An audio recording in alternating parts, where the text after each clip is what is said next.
আমরা আজকে আবার ফিল্ম বাজ নিয়ে চলে এসেছি আপনাদের সামনে। রেড ফাইলস, যেটা আপনারা দেখতেই পাচ্ছেন, মানে কদিন আগে আমাদের প্রমোশন হয়েছিল রেড ফাইলসে।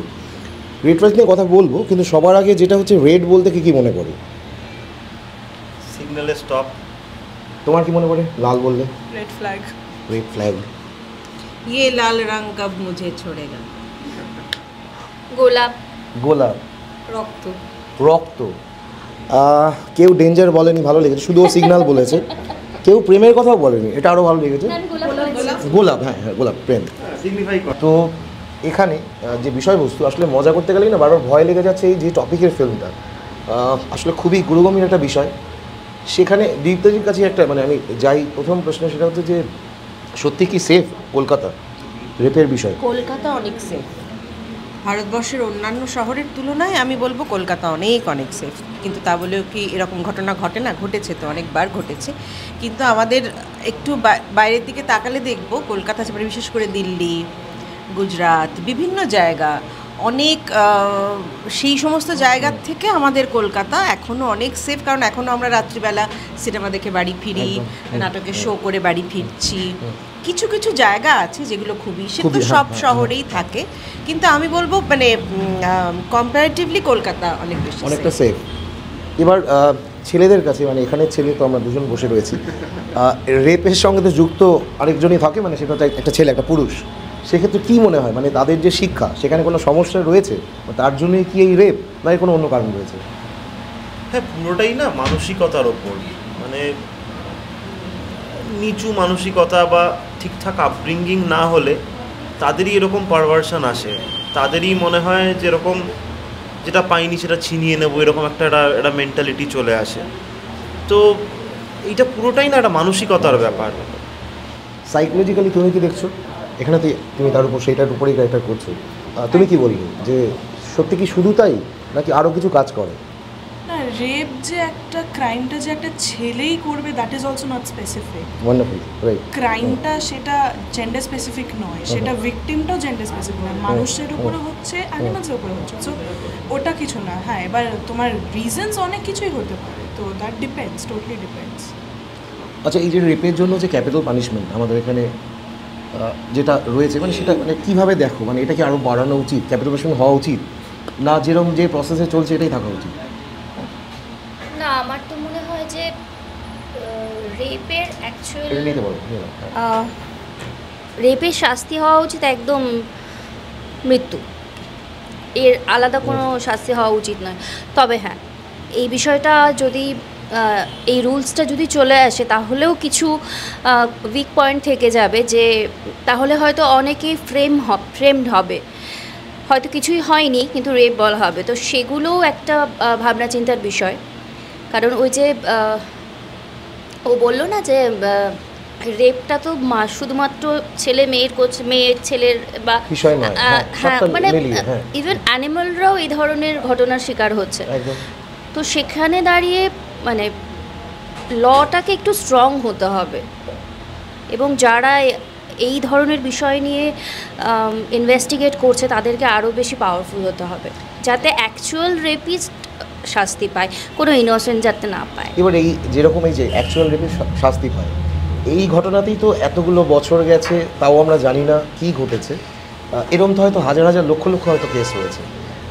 সেক্ষেত্রে রোল প্লেটা কার বেশি? মানে এখানে কি কোনো রকমের পলিটিক্স কাজ করছে কোনো রকমভাবে? কী মনে হয়, শাসক ব্যবস্থা কোন দিকটার জন্য এত কিছু পিছিয়ে, না বিচার ব্যবস্থা?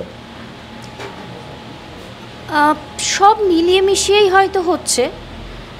কারণ কখনোই এক হাতে যেমন তালি বাজে না, তেমন ল কখনো শুধুমাত্র জাজ বা পুলিশ বা লয়ার বা আর কারোর মধ্যে সীমাবদ্ধ নয়। প্রত্যেকে যদি নিজেদের কাজটা ঠিকভাবে করে, তাহলে আমার মনে হয় যে এই রেপ বিষয়টা অনেকটা কমে যাবে। আমার মনে এখানে একটা মজার জিনিস আমার মনে পড়লো বিদিতটির জন্য, সেটা হচ্ছে এমন একটা চরিত্র তুমি করছো, মানে যখন আমি দেখছিলাম, মেয়ে, তুমি মহিলা একজন, কিন্তু তুমি জাস্ট ফরে করছো না, মানে ক্যারেক্টারটা না। How was the feeling? মানে সেটাই আমি একটু আগে বলছিলাম যে সেখানে এই চরিত্রটা, আমার চরিত্রটা কিন্তু শুধু একজন লয়ার নয়, একজন মাও, মেয়ের মা।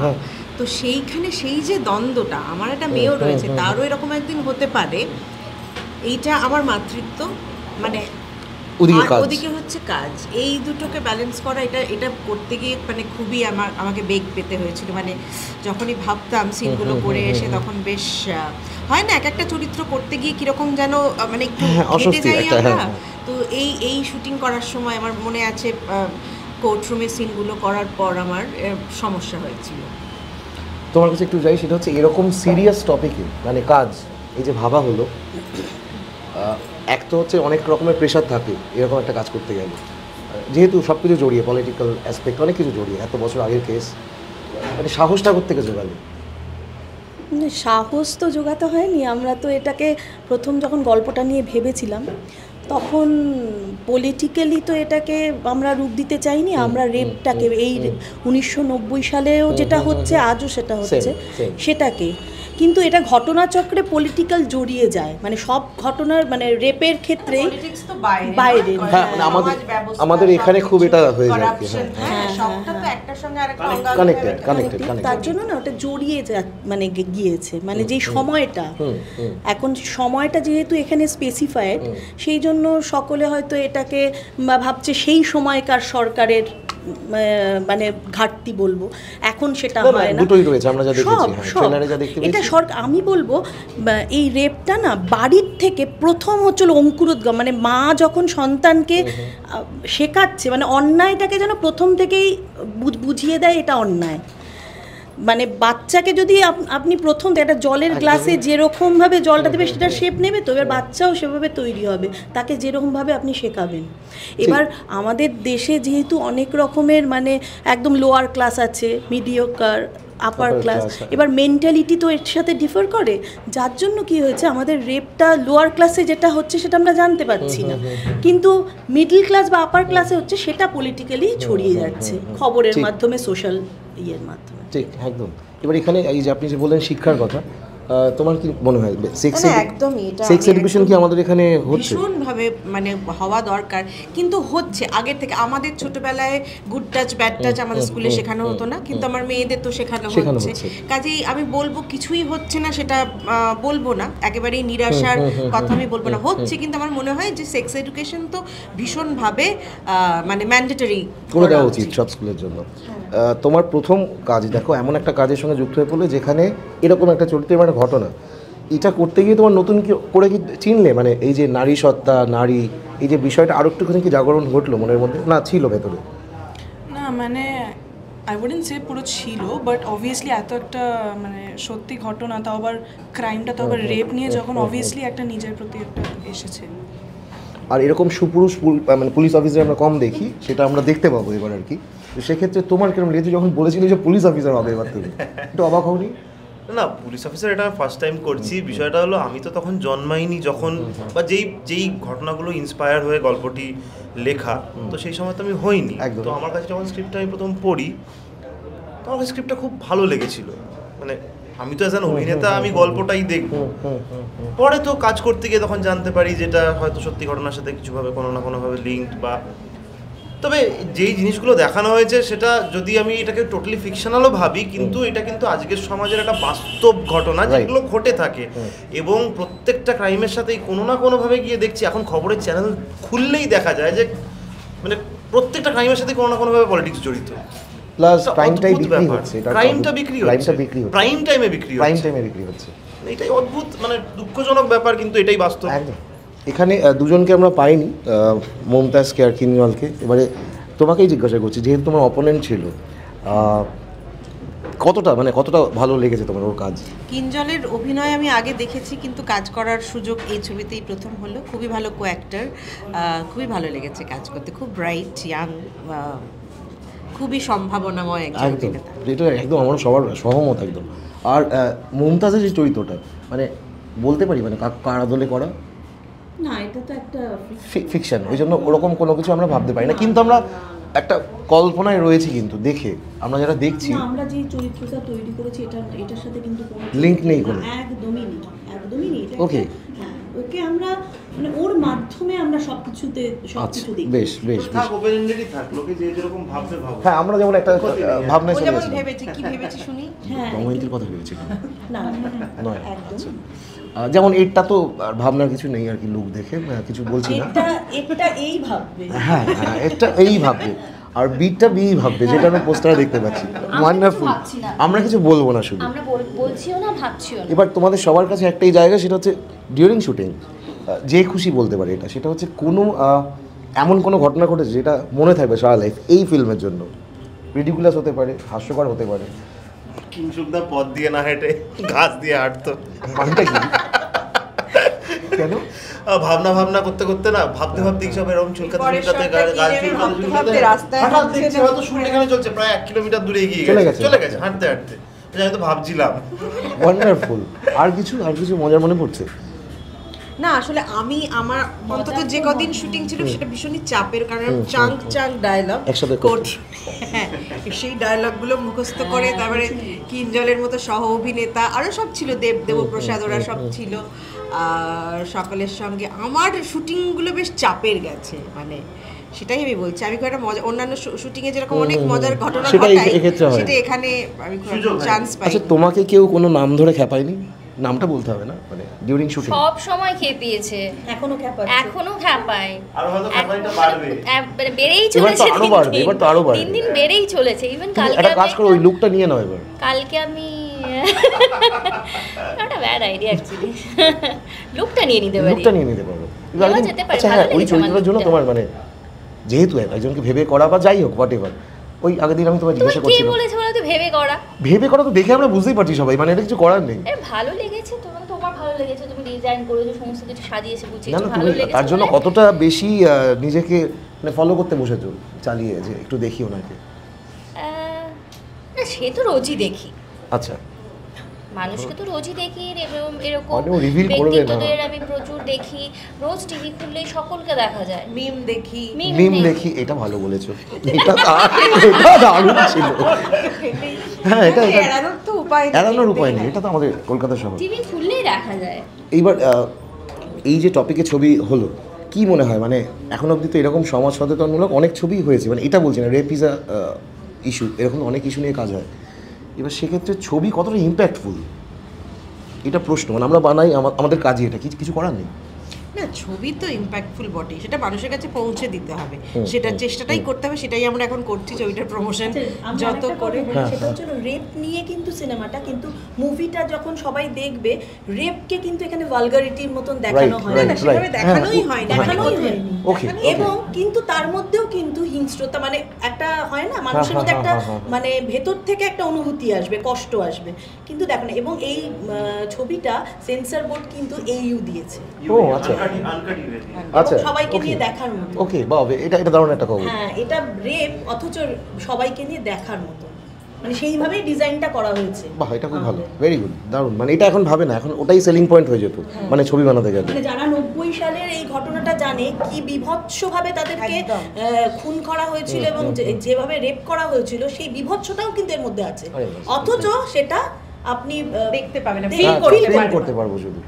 হ্যাঁ, সেখানেও একটা প্রশ্ন, মানে গল্পটা তো এটাই হচ্ছে অনেকটা এই মুভিটার বিশেষত্ব। অনেক বড় স্প্যানের গল্পটা, মানে হ্যাঁ। সেই 90 থেকে আমরা হ্যাঁ, 2022 এর 2022 দেখিয়েছি, এবং 22-এর যে মূকবধির মেয়েটি ইয়েতে আমাদের বাইপাসে যে মূকবধির মেয়েটিকে গাড়িতে সেই ঘটনাটাও কিন্তু এই ছবির মধ্যে আছে। ও, সেটাও এখানে সেই রয়েছে। বিভৎসটাও আছে, সেই কিন্তু আমাদের মধ্যে ইন্টারনেট এসছে, এত কিছু এসছে, এত মানে আমরা আপডেট হয়েছি, কিন্তু রেপের কিন্তু কোনো কিছু হয়নি। রেপেরও আপডেট হয়েছে, মানে বাজেভাবে যদি বলা যায়, মানে দিনে দিনে বাড়ছে কোথাও মনে হয়। মানে যেরকম ভয়ঙ্কর ছিল একই ভয়ঙ্কর। কিন্তু তার শাস্তিটার কোনো আপডেট মানে আমরা একদম। দেখতে পাচ্ছি না।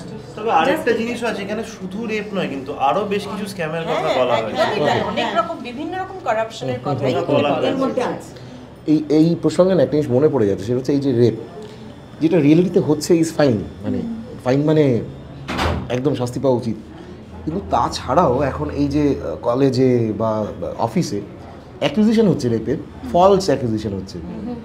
সেটা তো সব সময় হয়, যে কোনো একটা কিছু ইস্যু নিয়ে কথা উঠলেই তার একটা ভালো দিক থাকে, খারাপ দিক থাকে। কিছু লোক তার থেকে ধান্দা, সুবিধে, সুযোগ নিয়ে তাকে মানে অব্যবহার, মানে হ্যাঁ হ্যাঁ হ্যাঁ হ্যাঁ হ্যাঁ হ্যাঁ অপব্যবহার করে, রাইট। হ্যাঁ তো সেটা তো সব ক্ষেত্রেই যেরকম আছে সেটা রেপের ক্ষেত্রেও তাই। অনেক নির্দোষ মানুষ তারা বেকার, আমরা জানি। হ্যাঁ হ্যাঁ এরকম, এটাও একটা বড় ইস্যু। বুঝতে পারছি, এটা খুব বড় ইস্যু, সেটাকে এটা কি তোমার আইডিয়া আছে এই বিষয়টায়? হ্যাঁ মানে ভাসানো তো হয়, ওই মানে there will be always a good side and evil side. তো কিছু লোক তাদের নিজেদের ফায়দার জন্য যে কোনো ভালো জিনিসকেই খারাপভাবে ব্যবহার করবে। আজকে যে এই যে এআই এসছে, এতে যেরকম ভালো হবে সেরকম খারাপও কিন্তু হবে। তো সব ক্ষেত্রেই মানে যে কোনো জিনিস তার ভালো খারাপ সাইড তো থাকবেই। এবার আমরা কোনটা নেব সেটা সম্পূর্ণ ওই চুজ করব, এটা যে আমাদের নিজেদের ব্যাপার। শুরুতে বাড়িতে প্রচন্ড সিরিয়াস আলোচনা করলাম না আমরা? রচনাস্ত বিজ্ঞান অভিশাপ না? হ্যাঁ এক্স্যাক্টলি সেটাই। বড় সিরিয়াস আলোচনা করেছি, মানে সিরিয়াস ফিল্ম, কিছু করার নেই, মানে এখানে তো ক্যাজুয়াল হওয়ার জায়গা নেই। একটু এবার আমরা প্রমোশনের দিক দিয়ে না ক্যাজুয়াল হবো। সেটা হচ্ছে ধরো আমি যদি কিছু জিনিস করতে বলি ফর প্রমোশন, সবাই রাজি করবে সেটা? মানে ধরো ফর ইনস্ট্যান্স সেগুলো আমরা আলাদা শ্যুট করবো। তোমায় বললাম যে পাশের দোকানটায় গিয়ে তোমাকে কোনো একটা লিফলেট বা কিছু দিতে হবে আর বলতে হবে যে অমুক তারিখে আসবেন, ক্যান ইউ ডু ইট? হয়ে যাবে, ওকে ফাইন।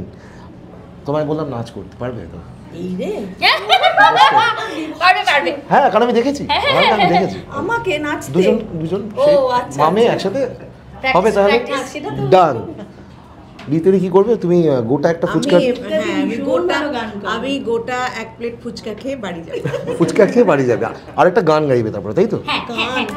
সবাই বলেছে না সেটা ঠিক আছে, কিন্তু এই ছবির প্রমোশনে এসে মানে হ্যাঁ আসলে সিরিয়াস তো, হ্যাঁ সেটা একটা বিষয়। ঠিক আছে, এখন বসন্ত উৎসব মানে এই সামনেই কালকে, তো সেই অর্থে একটা যে ধরনের গণসংগীতগুলোর উপর আপনার হ্যাঁ হ্যাঁ হ্যাঁ হ্যাঁ গণসংগীত কোন একটা? ওহ জানতা হে, ও কিন্তু জানে বিষয়গুলো, জানে বিষয়গুলো। না একটা খুব মানে এই বিষয়ের উপর কবির সুমনের একটা গান ছিল, অনিতা দেওয়ান ক্ষমা করো, কিন্তু গানটা আমার মানে আমারও মনে পড়ছে না, মানে স্যাডলি মনে পড়ছে না, নালে সেই গানটাই গাইতাম। নেটে পাওয়া যাবে না ঘাটলে?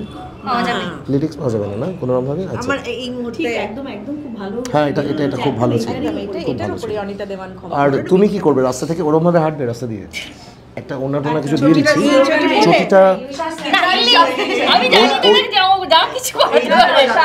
এই জুতোটা যাচ্ছে না, এই না চটি আছে কিছু হাওয়াই চটি, জামার রংটা ঠিক আছে, জামার রংটা ঠিক আছে, রাস্তা এইভাবে হাঁটবে, সবাইকে 2-3 জনকে বলবে চমুক তারিখ, সেটা আমি জানি না কিরকম ভাবে বলবে, মানে সেই স্টাইলে আসছে 29 তারিখ, চলো হবে তো? আর অভিরূপ কি করবে? এটা হাইট কিন্তু পারবে তুমি, এটা পারবে তুমি শার্ট খুলতে? তাহলে খুলে দেবো, ঠিক আছে। তুমি মাঝ রাস্তায় গিয়ে শাহরুখ খান হবে, চলো হয়ে যাবে না? ফাইন, চলো আমরা এগুলো সব দেখাবো আপনাদের, বাট সবাই মিলে একটু আমরা বলি যে কবে আসছে ছবিটা, যেটা খুব ইম্পর্টেন্ট বিষয়। 29শে মার্চ আপনাদের কাছের প্রেক্ষাগৃহে আসছে আমাদের ছবি দ্য রেড ফাইলস। আপনারা সবাই প্লিজ বাড়ির সকলকে নিয়ে এই ছবি দেখতে যেতে পারেন। যে ফুচকাটা খাওয়ার কথা হচ্ছিল সেটা আমরা কোথায় বসে খাচ্ছি? এই যে দ্য ফুচকা ম্যান, আমরা কিন্তু ফুচকা ম্যানের মধ্যে বসে রয়েছি। আর অসাধারণ ফুচকা আপনারা দেখতে পাচ্ছেন না, বিভিন্ন রকমের ফুচকা রয়েছে, মানে নামগুলো না আমি কন্টিনেন্টাল, চাইনিজ, আর নামগুলো কিছু কেরো না, মানে মনে আছে নাম আমি জেনে নেবো দাদা থেকে, এখানে দাদাও রয়েছেন, নামগুলো ওই তো মনে রেখেছি। বাহ, ভেরি গুড। তোমার মনে আছে একটা নাম? চিকেন ব্লাস্ট বললাম তো, চিকেন ব্লাস্ট। তোমার কোন নাম মনে আছে? চিকেন ফুচকা গেছে। আচ্ছা, তোমার এই যে উচ্চারণ, এইটা নিয়ে কখনো সমস্যা হয়নি? ফিল্মে হয়েছে, ডিরেক্টর বাবু বকেছেন। ওকে, তোমার নাম মনে আছে কোনো ফুচকার? না, আমার একটা ফুচকাই ট্র্যাডিশনাল ফুচকা। ওকে, চিজ কর্নটা ভালো লেগেছে। ওকে ফাইন, তো আমরা এখানেই শেষ করি আমাদের আজকের ফিল্ম বাজ, আর ওইগুলো দেখাচ্ছি। আমরা এখন বাইরে বেরোবো, চলো সবাই ওটা আমরা একটু ঠিক হ্যাঁ ওটা করে হ্যাঁ। কথা ছিল শাহরুখ খান হবে, এখনো হবে কিন্তু সেটা। হ্যাঁ, রাস্তায় দেখুন গাড়ি ঘোড়া আমরা থামাইনি কিন্তু চলছে, চলো লেটস ডু ইট। 29শে মার্চ রেড ফাইলস হলে এসে দেখতে হবে। ওয়ান্ডারফুল, ফাটিয়ে দিয়েছে সবাই। চলো তানিক্ষা, কি করতে হবে? আমরা এই দোকানটায় যাই, এই দোকানটায়, হ্যাঁ তো এই দোকানে আমরা পৌঁছে গেছি। এখানে তানিক্ষা এবার ইনভাইট করবে কিন্তু, হ্যাঁ ফিল্মটার জন্য যারা রয়েছে এখানে। কাকু, আমাদের একটা ফিল্ম রিলিজ করছে, ছবি 29 মার্চ, ঠিক আছে, মানে 29শে মার্চ, 29শে মার্চ, একটা সত্যি ঘটনা অবলম্বনে, হ্যাঁ, রেড ফাইলস নাম। তুমি গিয়ে তোমার কাছের সিনেমা হলে গিয়ে দেখে আসবে আমাদের সিনেমাটা, দেখে আসবে একদম, তো পাক্কা ডান বলে দিয়েছে, একজনকে অন্তত বলে দিয়েছে। একটা কথা বলা যাবে? হাই, আমি তানিক্ষা। অ্যাকচুয়ালি আমাদের একটা সিনেমা রিলিজ করছে 29 মার্চ, দ্য রেড ফাইলস। তো ওটা আপনারা দেখবেন, ভালো লাগবে দেখলে, একটা সত্যি কথা অবলম্বনে, ক্রাইম নিয়ে। তো আপনারা দেখবেন তো পাক্কা? Thank you, thank you. গান দিদি কাছে গায়নি, আমরা পেয়েছি দিদিকে, দিদি জাস্ট বেরিয়ে যাবেন। একজনকে ফোন করতে বলেছি, তাকে করে জানাবেন যে কবে হবে এই ফিল্ম, আর ইনভাইট করবেন। হ্যালো, আচ্ছা বলছি যে সামনের 29 তারিখ সন্ধেবেলাটা ফ্রি রাখবি অবশ্যই। হ্যাঁ, না আমার ছবি দ্য রেড ফাইলস রিলিজ করছে, তো দেখতে যেতে হবে এবং সবাইকে নিয়ে দেখতে আসতে হবে। অনেক কষ্ট করে, অনেক ভালোবেসে ছবিটা করেছি, কাজেই অবশ্যই আসিস সকলকে, এবং ভালো লাগলে সকলকে বলিস দেখতে। সেই জন্যই ফোন করেছিলাম। ওকে, থ্যাংক ইউ, বাই। আমরা যেটা কথা বলেছিলাম সেটা হচ্ছে কোনো একটা চরিত্র, কোনো একজন চরিত্র, ফুচকাম্যানের ফুচকা শিল্প, মানে তোমাকে কিন্তু ফলো করতে হবে হচ্ছে যার চরিত্র তুমি করছো সেইটা, সেরকম ভাবেই কথাটা বলতে হবে। আচ্ছা দিদি, তাহলে যাই। ঠিক পটাং পটাং হটাং। ট্যাক্সি ট্যাক্সি কাকাকে বলি তো। ট্যাক্সি ট্যাক্সি কাকা, এই নিন, আমাদের ছবি রেড ফাইল রিলিজ করছে, গভর্নমেন্ট থেকে বলেছে দেখতে। হ্যাঁ, গভর্নমেন্ট থেকে বলেছে দেখতে আসবেন সিনেমা হলে, ঠিক আছে, 29শে মার্চ। হ্যাঁ ঠিক আছে দাদা। আর বলছি ফুচকা শিল্প, ফুচকা ম্যান থেকে ফুচকা শিল্প, ফুচকা নেবেন আর চলে আসবেন। হ্যাঁ ঠিক আছে। বলছি দিদি, আপনার চটিটা, ও রাস্তায় চটিটা ছিঁড়ে গেছিল, তো এটা কে একজন দিল। কে দিলি রে? আসমা, আমাদের ছবি রিলিজ করছে দ্য রেড ফাইল, গভর্নমেন্ট থেকে বলেছে দেখতে, দেখবেন। হ্যাঁ, আর এই যে ফুচকা ম্যান দেখছেন, ফুচকা শিল্প, দিদি বলেছিল ফুচকা শিল্প, এই ফুচকা ম্যান দারুণ দারুণ ফুচকা বানায়, ফুচকা খাবেন আর সিনেমাটা দেখবেন। 29শে মার্চ রিলিজ করছে, ঠিক আছে, সিনেমা হলে গিয়ে দেখবেন আর ভালো থাকবেন। তুমি লেট করে এসছো, এটা আরও ওই জন্য বেশি জায়গা, তুমি ফোন করবে 3টে। অনির্বাণদার নাম্বার নেই আমার কাছে, ঢোকাতাই একমাত্র আমার সহায়। একদম শেষে গিয়ে বলবে পাশে কি আছে, সজল আছে। এই ভেলকি আমাকে খুব ডিস্টার্ব করছে, আমি তোমাকে ওই জন্য ফোন করতে বাধ্য হলাম। উল্টো পাল্টা আমাকে বলেছে কোনো সেলিব্রিটিকে ফোন করে জানাতে যে 29 তারিখ আমাদের ছবি রিলিজ করছে, দেখতে আসার জন্য। রেড ফাইল, হ্যাঁ তো আসবে। বেশ, এসো, পরে কথা হবে। ঠিক আছে, ওকে, হ্যাঁ হ্যাঁ, এটাই ঠিক আছে না, জ্বালাতন করা উচিত নয় তোমাকে। না 3জন মানে বাড়াবাড়ি হয়ে না।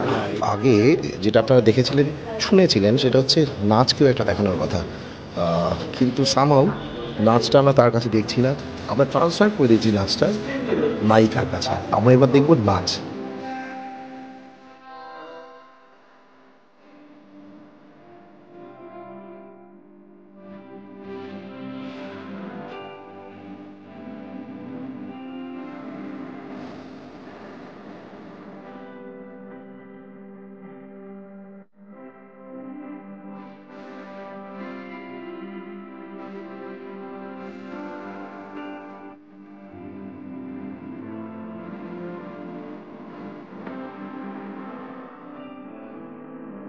কিন্তু ফিরেছে, মানে যেরকম বলেছিল সেটাই করেছে, নাচ দেখিয়েছে আমাদের। একটু রেড ফাইল দেখতে হবে সবাই আরেকবার। 29 মার্চ রিলিজ করছে দ্য রেড ফাইলস, সবাই গিয়ে নিকটবর্তী থিয়েটারে দেখে আসবেন, সবাইকে নিয়ে যাবেন। একদম। হ্যাঁ, ভেলকি সাবস্ক্রাইব করুন এবং অবশ্যই দেখুন ভেলকি। Thank you so much. Thank you. প্রচুর ভেলকি দেখা।